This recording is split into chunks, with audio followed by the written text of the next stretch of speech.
You mentioned earlier about these episodes, right, in Jesus' life, how they foreshadow. So one of them that I've been thinking a lot about is that an episode that you described where there's no place for them in the inn.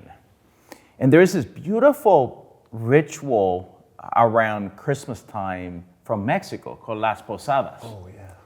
Las Posadas is a way to reenact that moment in Jesus' life. So folks gather and someone plays Mary and Joseph, and they go from house to house, knocking. And the question is, where is there room for Jesus, right? And of course, like in the story at the beginning, there's no room. And the crowd continues to get larger as they go from house to house. Will there be a place for Jesus? And then, lo and behold, someone does indeed open the house. And there's a huge feast that awaits them in that place. And all of a sudden, it goes from this moment of struggle and sadness, not knowing what's going to happen, to this moment of fiesta, feasting that takes place. And so I've been thinking a lot about in my own life, how am I making room? How am I making room in my own life? How am I making room among my neighbors? You know, I should probably knock on doors more often in my own neighborhood, because the reality of it is that the story, this early story, tells us something about Jesus' life. One of the things it tells us is that we meet Jesus in unexpected places, and often in the places we least expect. So I'm curious this Christmas, how am I going to make room for those unexpected encounters with this divine child that's appearing all around me? If I just pay attention, if I just knock on the door, I'm wondering if I will encounter Jesus this year. Is my heart opened enough for that encounter with love? Boy, if we imagine that any encounter that we have in life might become an encounter with the Christ, how more gentle our hearts would be, how more expectant for a moment of love. So you hear a lot, from various preachers around the country about how we got to get Christ back in Christmas. Oh, goodness, yes. You hear that a lot. What I've been thinking about this week is I feel at times we need more Christ in Christianity. That there's so many beautiful different forms of Christianity. And in fact, this week I imagine all those different types of Christian groups all gathering around the manger. And so there's a moment of incredible unity if we were focused on Christ. But I wonder, in what ways is each separate form of Christianity needing to be healed almost by the Christ presence? Yeah. Because there's things that are beautiful about every tradition or different Christian group, and then there are things that maybe aren't as Christ-like. Right. And so as I think through the groups, and I mean this in the most gentle way, the Roman Catholic Church, for example, so many beautiful things about it. The ritual and the deep majesty of the Roman Catholic faith. But I imagine also that at times they fall into patriarchy and dogmatism and might bringing more Christ, that gentleness, that sense of equality of souls, might the patriarchy of an institutional church be healed by that? Or I think of evangelicals that have such a beautiful, heartfelt expression of faith in Jesus, but then at times it can look like it becomes too political, or forms of Christian nationalism, where if more Christ was present, it would never be about nations. It would be more about the universal family. Well, I wonder about our own tradition. Yeah. We're called liberal mainline Protestants. And there's beautiful things about our tradition, the sense of intellect and the openness and the focus on justice and such. But I wonder at times, do we lose our zeal and intense experience of the Christ himself and revel in that enough. I'm just trying to imagine ways different Christian groups, as we're surrounding the manger, might be healed by him. Does that make sense to you?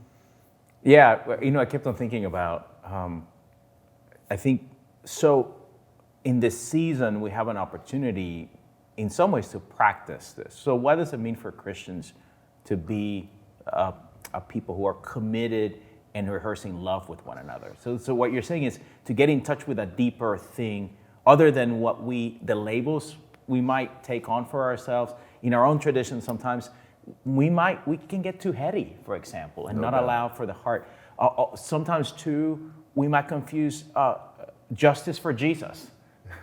And we sometimes, in our own tradition, then find ourselves kind of living into some stereotypes also. So what I hear you is, how can we, in this season that's already reflective, that slows us down a little bit, how can we then say, how can we be love incarnate in the world? It sounds easy, but you and I both know the human condition is such that it's a lot harder. We want to be love in the world, but it's a lot harder. So I'm thinking, as you talk, I'm wondering, so what's this? Often in sermons I say, here's one thing. And so what would be one thing that you would invite us into so that we can be love in the world? Like, I'm just thinking out of the top of my head, not sure yet, but what's one thing where we can then leave the labels behind, leave the stereotypes behind, if Christians are to be Christ-like. That one thing is Christ.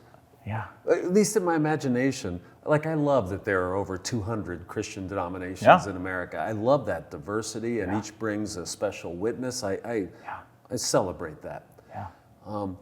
But this could be a moment of a deeper spiritual unity that releases that love, because we're all gathered around Christ this week. Yeah, it's like shepherds and gather, and angels gather, and there's these animals in this manger that gather, and there's Mary and there's Joseph, and in the ancient story we collapse these stories together, so we even bring wise ones into the mix. You're in some way saying, can we all just gather around this Jesus Christ? Yeah, it's a manger menagerie. Yes, and in spite of all the differences that can be there, language differences and differences in ways of thinking, you're saying, can we together as Christians commit to gathering around Jesus Christ and allowing that vision to inspire us?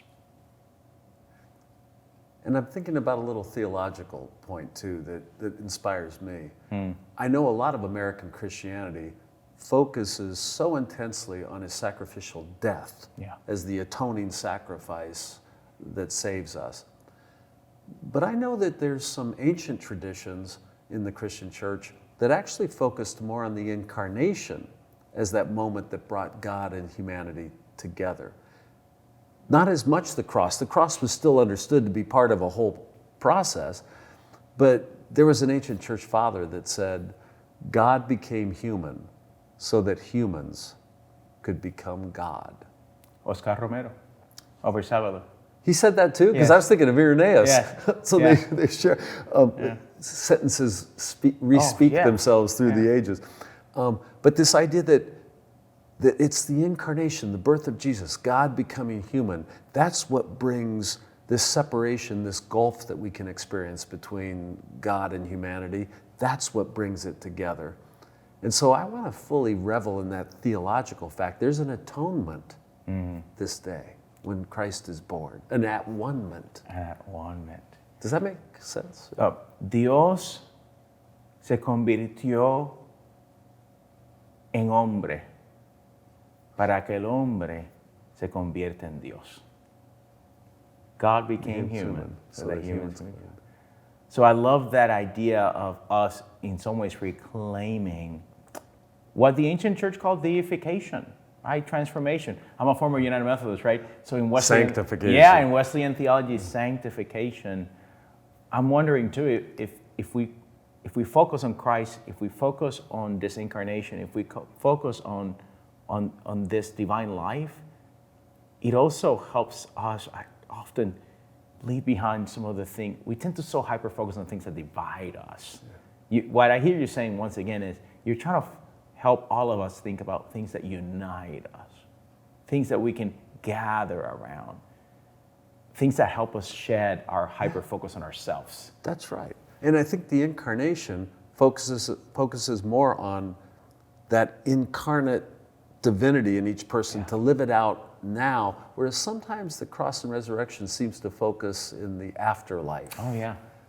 But this moment is bringing it down to earth. Yeah, the Word became flesh and dwelt among us. Among us. That's like a today kind of thing. Yeah. Well, as we end our time together, is there any other thoughts about Christmas that you have? I don't know. I think for me, it's a hope for our folk. So my hope for you is that you will experience Christ in a special way this season. That you allow that love to come into. I know life is hard sometimes, but in these days, may you experience that love in bountiful, abundant, overflowing ways as we gather together and as we continue to support one another in this life of ours.